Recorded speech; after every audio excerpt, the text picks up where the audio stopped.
Welcome back to A Writer's Mind. I'm your host, DelSheree Gladden. And this week I am working on wrapping up some of the revisions that I'd had in mind, which have led to more revisions. It's kind of an ongoing, never-ending process, it would seem. But mainly, I'm just trying to get the main revisions in place so I can get them off my list of things to fix, because it was really starting to just crowd everything together in my head, and I was having a hard time moving forward. And also, I think I just needed to go back and make those changes so things were set so I can get back into a creative mindset of new content and further developing the story. So Monday of this week, I mostly was just working on revisions and then kind of going back and fixing other stuff that the revisions then necessitated changing. A lot of small things, and I think a lot of things that I'll still need to go back and clean up when I get to the point where I'm going to just really work on detailed revisions. Right now, it's just the big stuff to improve the continuity of the story, so I'm not creating more mistakes than need be. So on Tuesday, I did add some new content as well as working on some of the revisions, mainly because I had decided with the character Riss that she's going to be a larger part of the story than I had originally planned.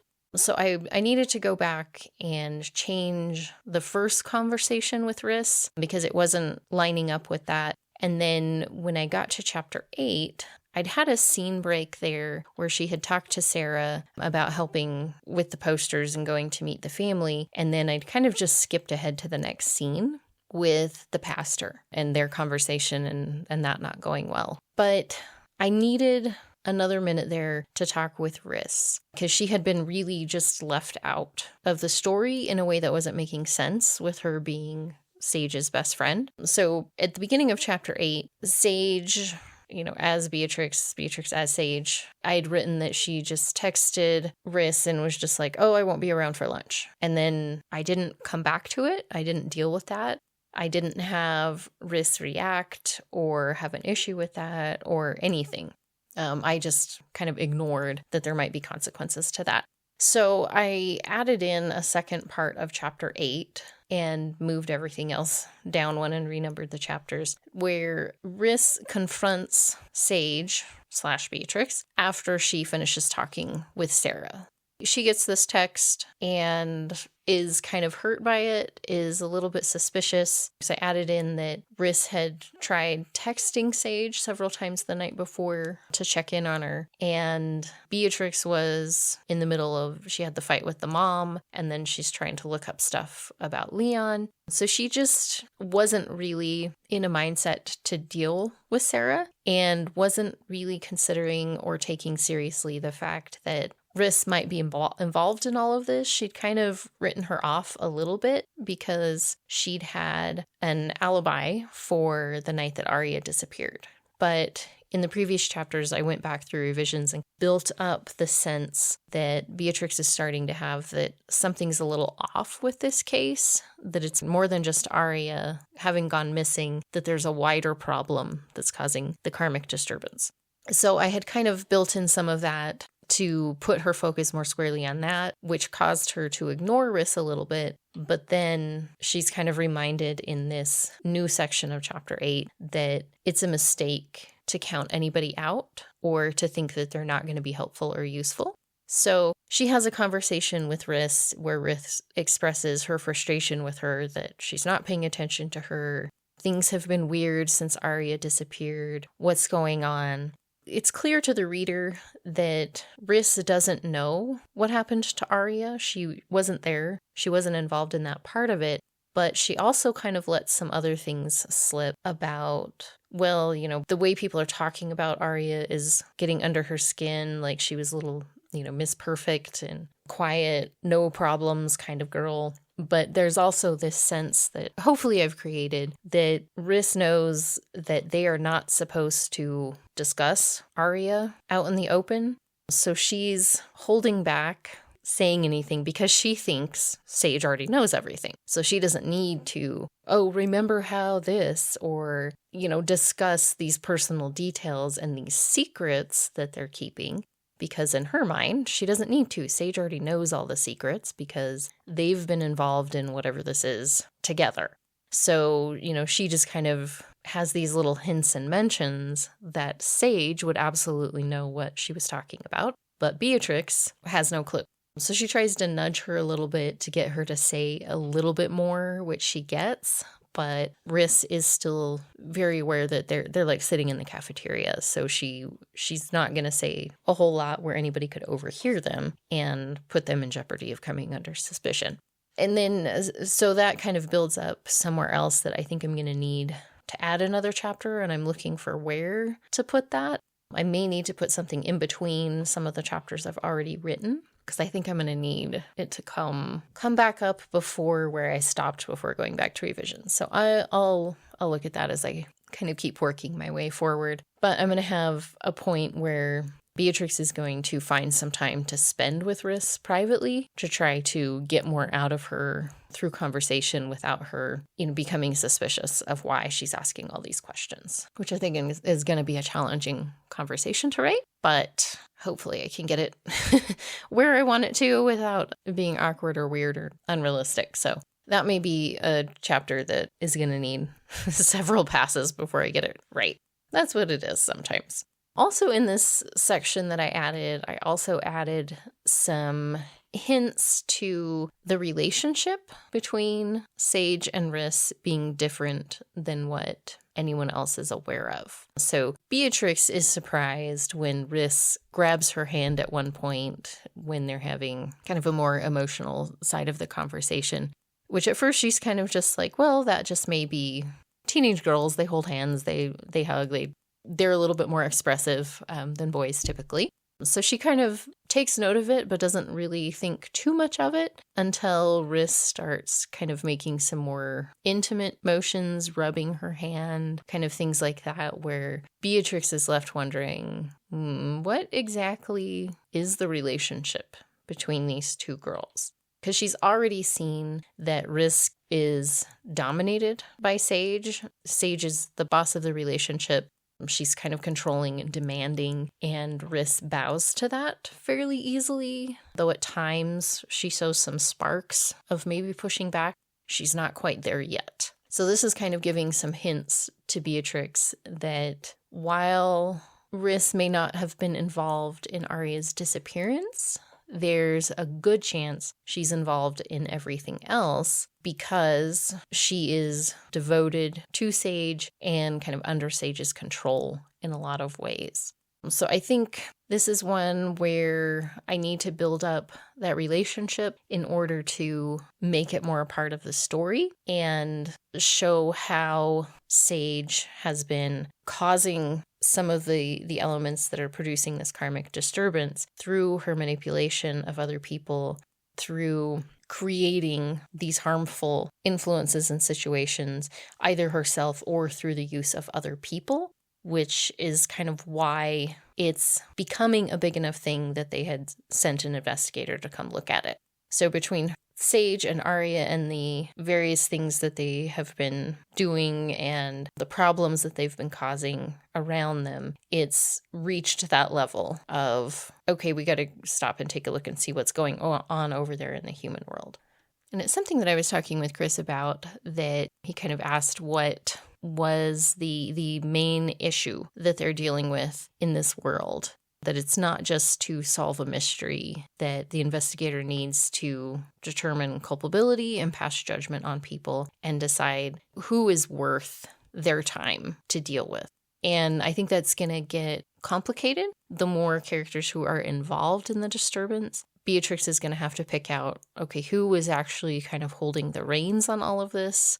Who is just either, being forced or manipulated into participating, or who is just kind of a lousy person who their actions are made worse by someone pushing them into doing certain things and causing these certain problems. So that's kind of the focus of the last little bit of revisions that I'm working on, and then moving forward with the story, which for tomorrow I'm going to try to do a little bit of both to get through some of the other revisions that I need to do, and then add some new content on the end of that as things are coming together a little bit more in my head. that is the plan for tomorrow. I will check back in later and let y'all know how it went. I am back for Wednesday. I did actually get a little bit of writing done. It was a bit of a challenge to squeeze that in. I'm trying to get ready for a workshop I'm teaching this weekend, and it's taking up a lot more time than I expected to at this point. But I did kind of need a break from that, and so set aside about an hour to work on the karmic story. So I kind of finished up the revisions that I needed to make in these early chapters. I went back and changed the conversation with the dad, where she comes home late and he verbally and then physically goes after her and kind of just like washes his hands of her in the first version. So I changed the conversation there to reflect that they were instituting some stricter rules, that they had tried that in the past, but putting that into place. And he kind of mentions, like, Beatrix makes the claim, like, oh, Sage can improve, like, she'll get better, she'll try harder. And he's like, well, you were, but you've been backsliding, so I don't trust you. So Groundser takes away stuff, restricts a lot of privileges and such to make it more realistic, because it just wasn't before. Like, they were being too lenient for being such intense people. They weren't being true to their belief system and their personal viewpoints and issues. So that needed to change. It will push me to, in future chapters, and some of the stuff I already fixed, but to be more creative about how Beatrix is going to continue her investigation when she's being locked down as a teenager, basically. So I fixed that. And then another thing that I changed about that conversation was that I had mentioned that part of the reason her parents were angry with her was because of having sex with her boyfriend, Kendall. Initially, I wanted that to be part of the conversation because it was just what I had kind of envisioned, even though Sage's sexuality is going to come up and play a part in this. But kind of she was engaging with Kendall to maintain that relationship, to appear outwardly just a normal, typical teenage kid in a relationship. And I went back and decided that I didn't want to include that, and it wasn't really matching up with some of the reactions that Beatrix was feeling from Sage when Kendall would be kind of all over her or a little too gropey and obnoxious. So I changed that to it being a little bit more vague and not mentioning Kendall's name. And I'm going to come back to that in a later chapter the next time she talks to Pastor Trine, and she's going to start putting some pieces together. I kept the main structure of that section with the dad and then the mom coming in at the end and him kind of going after the mom as well. I kept most of that, but just changing some of those details to line up better with what I have planned in the future. So hopefully I'll get to those chapters this week as well. I also decided to not use the term purgatory. I think because it has too much of a religious connotation to it, and I don't think that is a word that these entities from the other dimension, that isn't a word that they would use. I'm trying to build the vocabulary for their world a little bit more on literal word usage. They're not going to be as descriptive and kind of flowery with their language, and they don't have any sort of real religious aspect to their culture. They're just kind of a more practical people in the sense of, like, they have a job to perform and that's what they focus on. They don't necessarily have these outside communities and structures and an interest in all of that. So I decided I'm going to go with the term liminality, which basically means a space between two other spaces, or kind of being in the middle of two different things.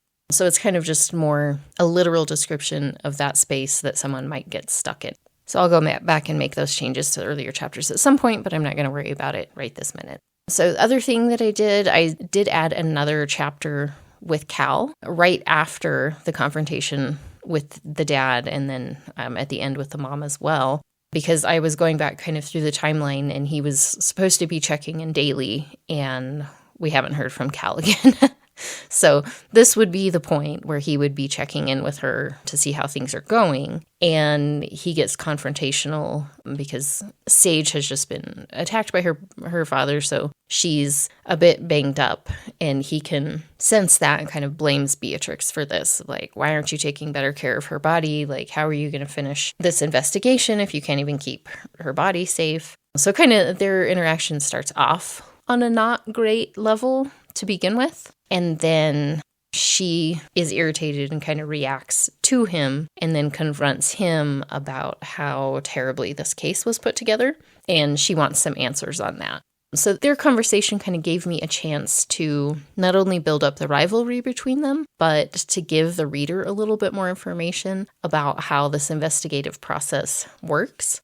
As I was going back and making revisions in the earlier chapters, I added some little phrases here and there and some mentions by Beatrix of her like wanting to avoid getting stuck somewhere and that there are like consequences of not finishing an investigation on time. And in this chapter, the reader gets a little bit more specific information and a little bit more background on Cal and Beatrix's relationship as well, and why there are so many problems and so much tension between the two of them. So this, I think, was a needed chapter. It was something that I just had kind of honestly forgot about Cal. But really, he needs to be checking in. He needs to be pushing and trying to basically pretend to be a good manager while also causing complications and trying to make Beatrix doubt herself and put added pressure on her. So maybe she'll screw up, maybe she'll get stuck, and maybe he won't have to deal with her for a while.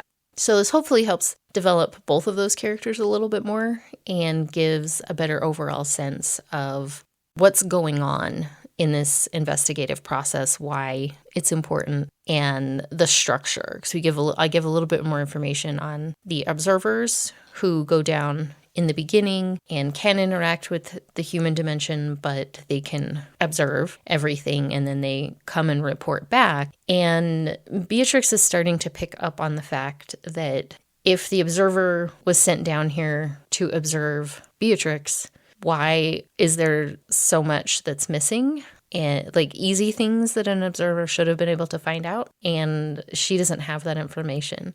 So she's starting to get some hints that not only is this just kind of like a crazy, fast-paced, difficult case, but she's starting to suspect that there is something really off about the case and that it has something to do with Cal, but she hasn't pieced together yet what exactly that is. She's just kind of keeping these thoughts and these suspicions in the back of her mind. Because even though she's thinking about it, she still doesn't really have time to focus in on it and react to it because she still has that time pressure of she's got to finish the investigation and make her judgment before her time limit runs out. So it's there, but she's not paying a ton of attention to it. She just figures Cal is doing something irritating to try to screw her over, which he tends to do a lot. So not surprising, but it does feel different to her than usual. And she's going to kind of keep an eye out for other things that don't sit right with this case. So between the revisions and adding that new chapter with Cal, I added about 1,400 words on that. So it was nice to kind of finish off the revisions, and now I can look ahead and actually start working on some new content again, which will be really nice. So I will be back to talk about the rest of that later. Okay, so my writing plans for last week didn't go as planned. I spent the last couple days of the work week, Thursday and Friday, like all day, nonstop, trying to finish all the prep for my class and get stuff printed and binders and blah, blah, blah, blah. And then I spent all of Saturday and Sunday teaching in the workshop and then going to writer's group. I was so exhausted by Sunday night that I did not have anything else left in me to even get one single word written. I just kind of had to call the end of the weekend or the end of that week completely as there's no writing going to get done. So I not only didn't have time to go back through and clean this up and get it posted as a podcast episode, I didn't have a whole lot done. So I decided I'm just going to add last week's little bit of work that I got done to this week, skip a week of posting, and then I'll combine these 2 weeks as week 7, because that's probably between the 2 weeks, I'll end up getting about a week's worth of writing done, because I have some house projects I need to get done this week as well. Checking in for Tuesday, because I spent yesterday in my garage cleaning out the monstrous mess that it was of stuff that I shoved in there 3 years ago when I bought my house and hadn't really done anything with. But I needed to get all of that cleaned up and got a big chunk of it done. Still some more to do, but huge progress. So I was just dead by the end of the day. I was working on that literally all day, and yeah, was just too tired to do anything else. So me and my daughter kind of vegged and picked up food and watched TV last night, because that was all the energy I had. But for today, Tuesday, I did get some writing done. I got 1,329 words written, which was really nice to be back kind of in a creative mindset after spending so much time and energy over the last couple weeks prepping everything for my workshop and getting through that and then teaching it and everything. So I started a new chapter, started working on chapter 15, and it was a little bit of a struggle for me to refocus on new content, because I have spent quite a bit of time trying to go back and do all of these revisions and adding to my list of things that I was changing, or after the revisions still needed to go back and change and adjust, and things that I needed to do, that it was a struggle to get started writing chapter 15. It took me way longer than usual to get through those 1,300 words. It was just, I don't know. I think just my mind was so focused on different types of writing that trying to settle back into a creative headspace with new content, I kind of had to stop and reprocess everything I had just changed and the little bits of new stuff that I had added. And even though doing all of that was so I could move forward on a steadier plan, it was surprisingly hard to transition back to just new content and not fixing things. I'm kind of back in the mode of we're writing, editing, and revising will come later. So, like I said, it took me a long time, I think almost 3 hours to get through 1,300 words, and not feeling super, super great about this chapter. I think I'll really take a hard look at it when I go back at the end of this rough draft and start going through things, because I think it's a little all over the place, and it's kind of in 2 sections, but not. I kept it all in just one scene, but there's really 2 parts of it. So the first part is I needed to bring Sarah back into the story, because Beatrix now, she's grounded, her car's been taken away, her phone's been taken away. She is supposed to go to and from school and her visits with Pastor Trine, and that's it. She's on lockdown otherwise. So she needs someone's help to get away from her house and to drive around to some of the places. So she enlists Sarah's help for 2 reasons. She finds her to be a helpful ally in this investigative process. She's intuitive, she picks up on things, she's good at thinking through and finding details, which Beatrix needs all the help she can get at this point. She's really starting to feel the pressure of time, and she needs some extra help.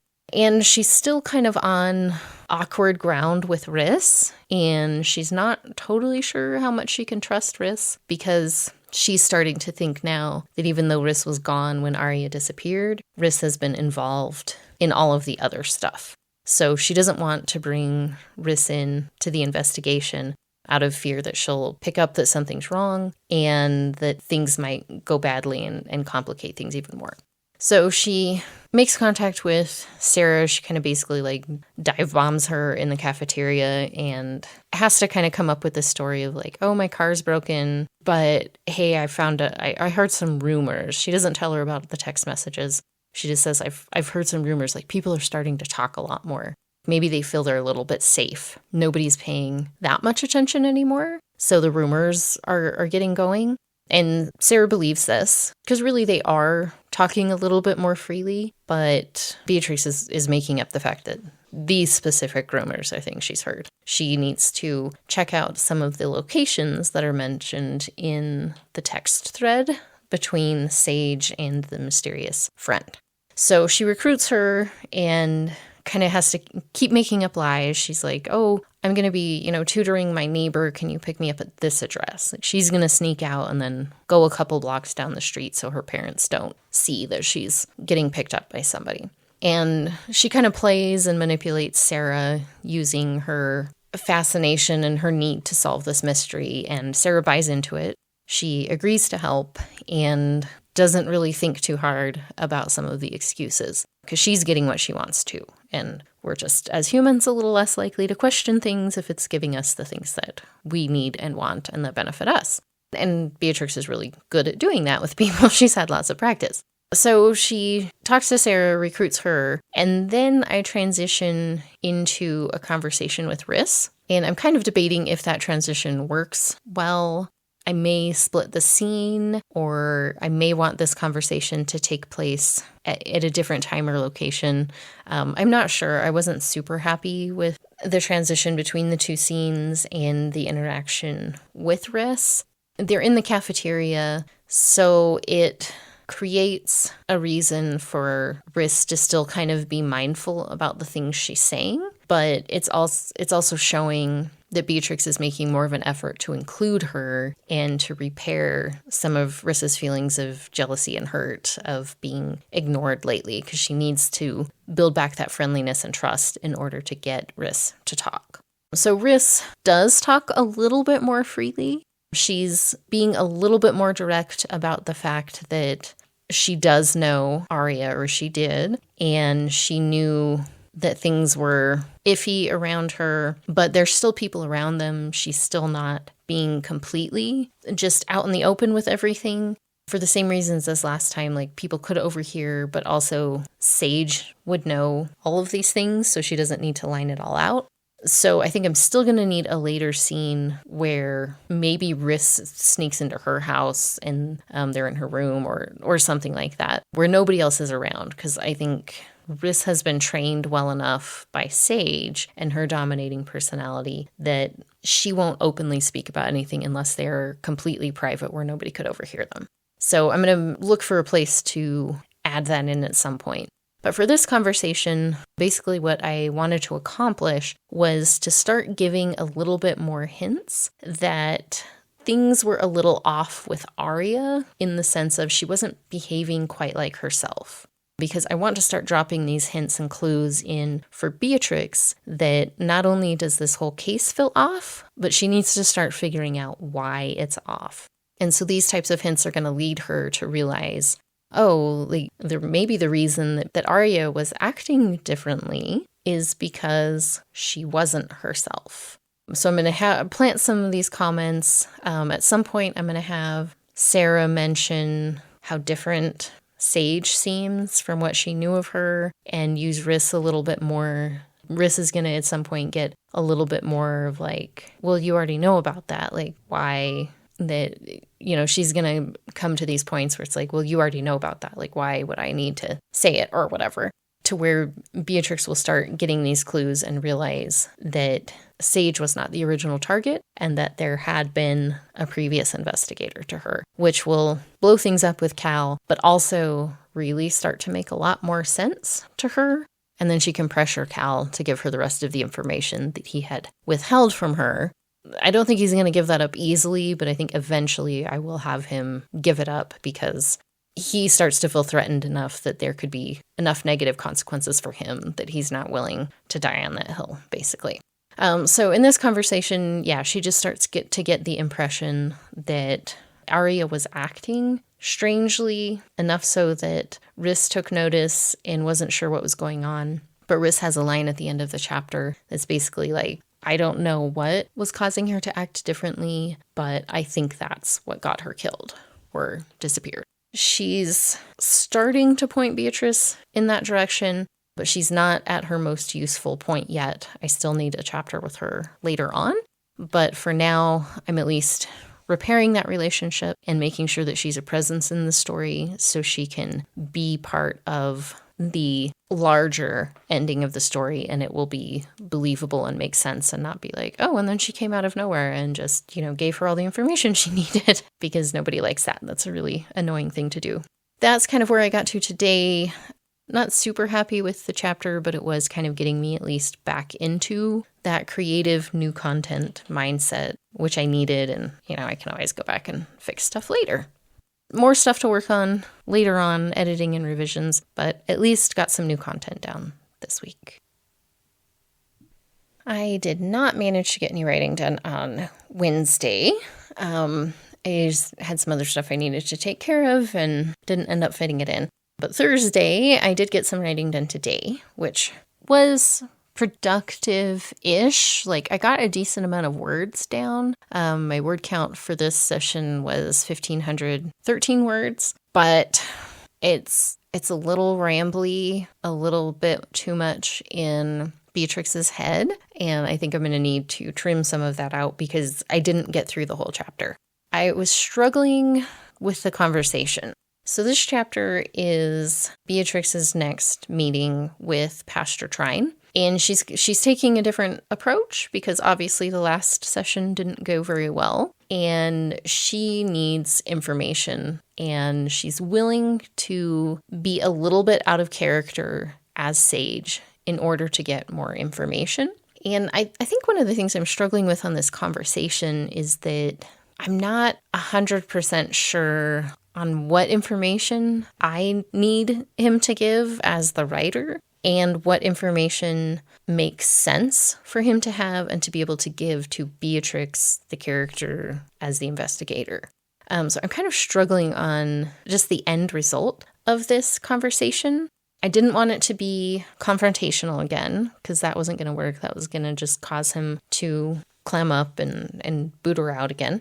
So what I started doing was having Beatrix be just more straightforward. And she's a little bit more solid and aggressive at the start of the conversation, where she puts Trine kind of off balance with this tactic, but also on another level kind of helps him relax into it, because he quickly gets the message, like, this is not going to be me fighting with a teenage girl kind of a session of my parents, blah, blah, blah, where she kind of took that tactic last time of like, I'm going to behave like a teenage girl and be kind of sulky and snotty and pouty and all of that.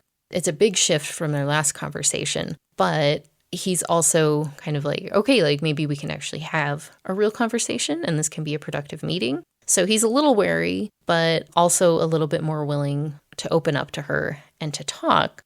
And so what I have Beatrix focus on is she kind of makes it clear to Trine, like, you know what, stop with the religious stuff. Like, I don't share your beliefs. I'm never going to. You're not going to save me. Can we just set all of that aside and focus on what will really help me? And he's open to this. And what prompts Beatrix to take this tack is as she's waiting in the lobby or the reception area for his office, there's a receptionist, which I didn't include in the first one, so I think I'll need to go back and at least mention that she was there in their first encounter. So there's a receptionist who they're waiting a few minutes, and she has a conversation with who she believes to be Sage. And this lady obviously has like some sympathy for Sage, and she tells her, hey, you know, like hang in there. Like my daughter spent a lot of time in this office as well, and Sage would know who this woman is and who her daughter is. So she can't be completely direct in asking her, oh, really? Like, who's your daughter and what happened? And tell me all the details, because Sage should know that. So she kind of takes the approach of, oh, well, did it help? Like, did it fix things? And the lady kind of shakes her head and she's like, well, you know, no, not in the sense of like, did she come back into the flock and all of that? But she's encouraging. She's like, you know what, even if you don't believe all of this, like he still has some good things to say. Like he can still be someone who can help guide you. And she makes a point of saying, like, you know, maybe it didn't help right away, but, you know, later as my daughter grew older, she was able to reflect back on some of the things he helped her with. And she's in a better place now, and we've repaired our relationship a lot. And Sage is kind of like, you know, she's starting to get the ideas like, okay, well, maybe I can focus on that. Like, let's not spend all our time debating, you know, Jesus and what can happen with religion and heaven and hell and all of that. Just, can you actually help me? And she turns a picture on her desk around and says, oh, her and her partner are coming this summer to visit, and we're going to meet our adopted granddaughter for the first time. And Beatrix realizes, oh, okay, like part of the main struggle with this lady's daughter is that she was gay, and that obviously doesn't mesh with their religious viewpoints. And so that caused a lot of contention and trauma and distance in the relationship. But eventually, they were able to work out the relationship and everything. And so at first, Beatrix is kind of taking this as like, just a helpful story. This lady's trying to be nice. But one of the things I want to accomplish in this conversation with Trine that I didn't get to in this writing session is she's going to start putting a few of the pieces together that, she's had these indications from Riss that Riss has a more than friendly interest in Sage. And like I said, I removed the references to it being her and Kendall having sex. And then we have some of the times where the parents are saying, they're not going to talk about that filth and making these comments, but being too vague because they can't bring themselves to talk about what they're really most angry about. And so I open up the conversation she has with Pastor Trine talking about her mom. And that's kind of where I stopped, of her saying, look, let's leave religion out of it. How can you help me with my mom so I'm not constantly fighting her? And is there a way that we can make this better for my siblings? Because they still have to stay. They're not about to turn 18. They're stuck in the house with the mom who's unstable and unaware or unwilling, unable really is more of an appropriate word, to take the steps to get out of the abusive relationship that she's in. And she's also an abuser. So the mom is not in a place where she can separate all of that out and make good decisions for herself or her children. And so that's kind of the approach Beatrix takes first, because she knows, and she got mad last time, that the pastor has some level of understanding of the abusiveness of these parents. I don't think he fully knows. He knows she's unstable, but I don't think he knows that there's physical abuse. And I don't think I'll bring it up in this conversation that they have, but I think before Beatrix is to the point where she knows, like, okay, we're almost out of time, I think she's going to make it apparent to the pastor that these kids are being physically abused and kind of leave it in his hands. Like, if you really are going to live your beliefs, you need to do something about this. Like, make the call, have someone go in, help them. Because this is something that Beatrix really struggles with as an investigator, leaving behind the people that she encounters during this investigation.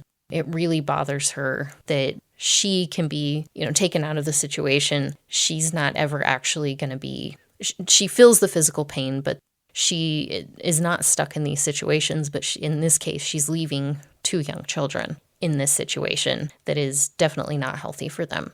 So I wanted to start the conversation with the mom to build up to that at the end. And it'll be kind of left up to the reader's interpretation on whether they think he follows through on that or not. Because obviously this is all from Beatrix's perspective. So once she leaves, we're not going to know. The case ends. She has to move on to the next thing. But the thing I'm going to work on for the next, to finish out this chapter, which is going to be too long, but I want Beatrix to be able to build enough a rapport of him during this session that her suspicions that are starting to build, that the thing that the parents are so upset about is that the relationship, even though she is in a relationship with Kendall, what they're mad about is that it is not actually boys that she's interested in, and that she's been carrying on a secret relationship with another young woman.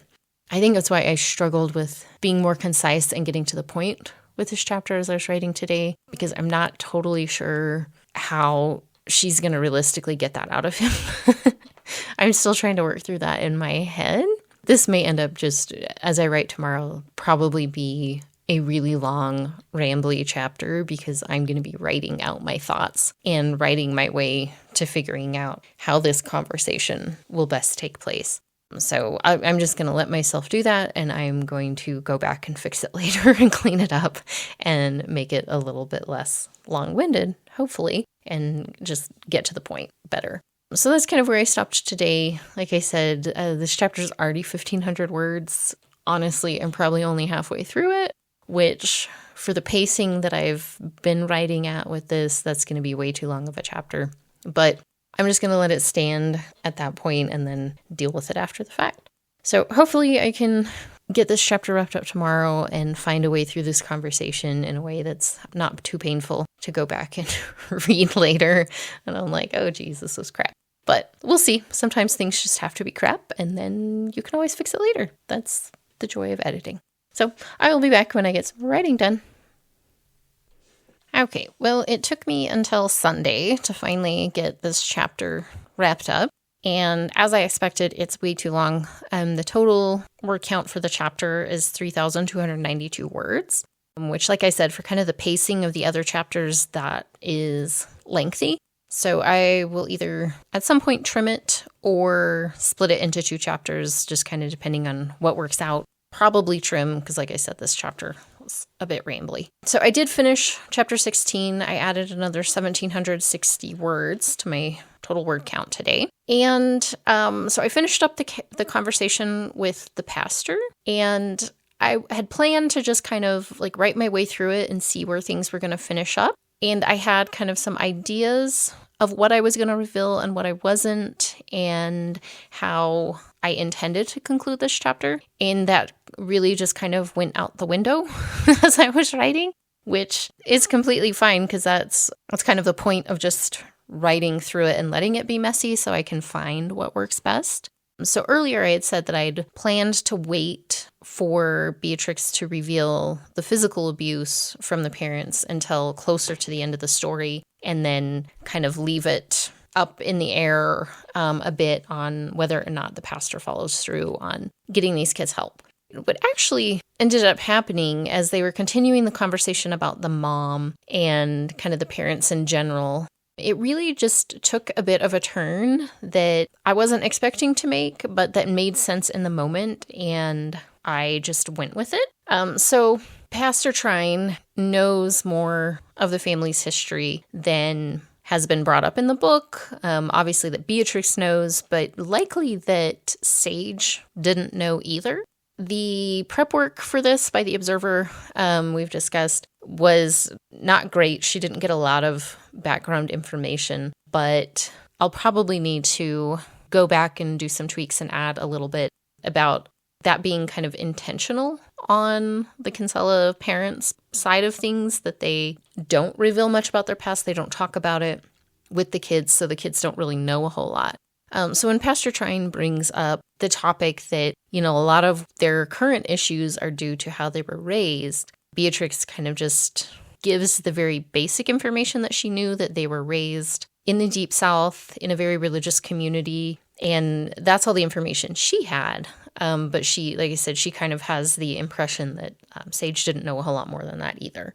And again, I probably need to go back and add reactions from Sage, from her consciousness. I think that's going to have to be like a whole focus of one passive revisions, because I've done that really sporadically throughout, and I need to make that a more useful tool when I go back for revisions again. But anyway, so the pastor reveals that, it was a little bit more than just they grew up in a small southern town that was highly religious. He kind of paints this picture for Beatrix, well, Sage, he thinks, that basically her parents were raised in a very rural, very isolated, religious, practically cult, that they did not choose each other as partners, that they were basically told who they were going to marry, and that they had very specific, strict expectations for their lives, and that their role, as far as he understood it, in leaving the community was to basically go out, proselytize, join other ultra-Orthodox communities that held similar beliefs, and try to, draw in people to their specific mindset, and eventually, have their kids grow up, get married, bring people into the fold, and at some point go back. So that's kind of the understanding that the pastor has of things. And Beatrix questions this because she's kind of like, well, why can't they go back? Like, if they're trying to indoctrinate us as their children, I mean, wouldn't that be more effective if they frequently took us back to their hometown in Mississippi, if we were immersed in that culture rather than being part of, the regular secular world, attending public school and all of that, which brings up maybe why they wouldn't have homeschooled them in the first place. So I probably need to add that to my list of things to think about as to why they wouldn't have homeschooled the kids. So yeah, I'll go back and address that at some point and figure it out. But basically, Sage questions this, though, that it would be more effective to keep the kids in line and believing if they were more involved with and immersed in the religious group and culture. So she kind of makes a bit of a logical jump between what he's told her and then her kind of understanding of how they've been reacting to her and her stepping out of line, that it's not just pride, but almost like a defensive response as well. And she makes the connection that they don't go back, they don't take the kids back to this community because they have been told, basically, they were forced to leave and they can't come back until they have redeemed themselves or proven something. So she's kind of making this jump and thinking that they did something that their religious community did not like.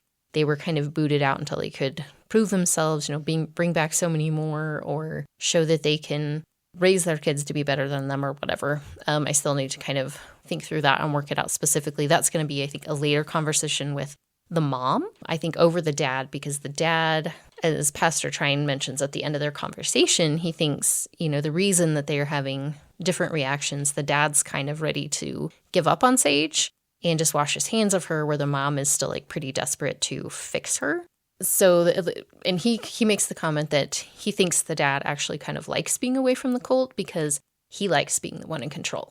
He's kind of creating his own mini cult within his family, whereas the mom desperately wants to go back to the community. And so she has to have the kids be raised, right in her mind and her idea of things in order for her to go back.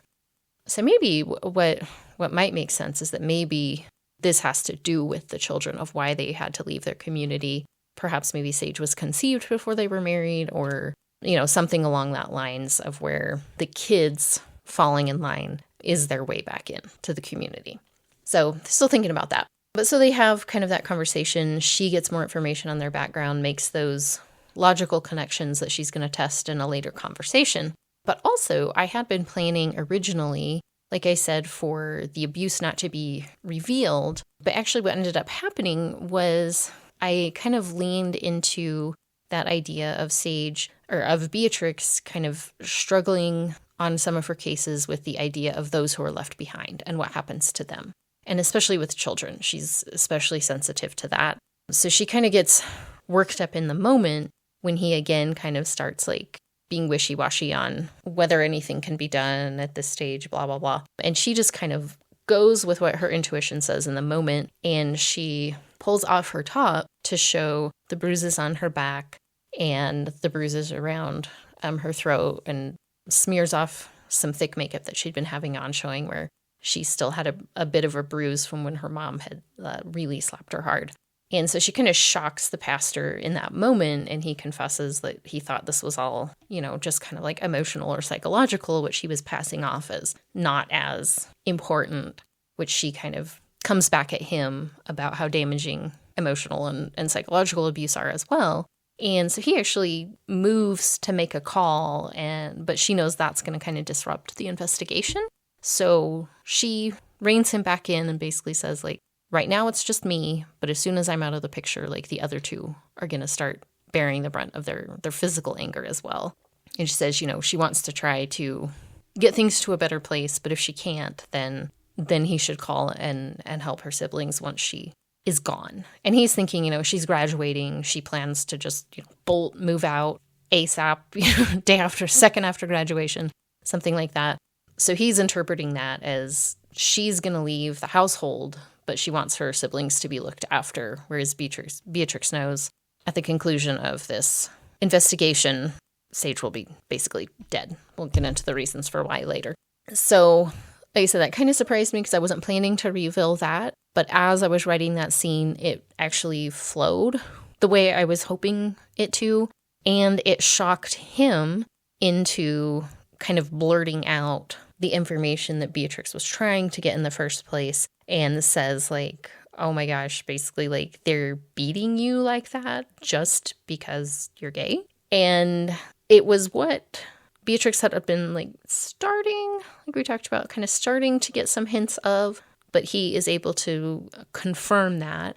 And so now she can kind of move forward on that side of things. She makes some connections that the icky feelings of being with Kendall are linked to her sexual preference, and she makes the connection with the friend text messages that is most likely Arya, and that there is going to be some complications with Rhys and Rhys's interest in her.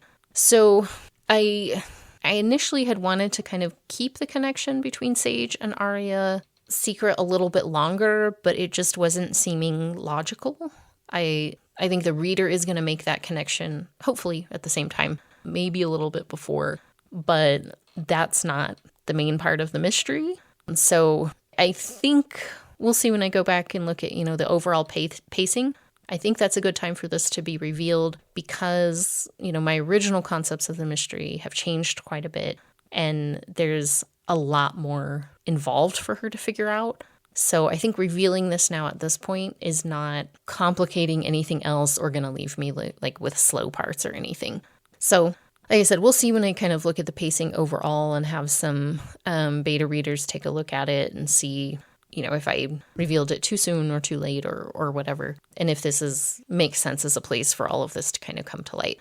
But I think I was starting to feel like she wasn't making enough progress. And now this gives her, like, okay, some big questions are answered. Now we can move on to the next phases of this mystery and start digging into the wider issues that are going on as well.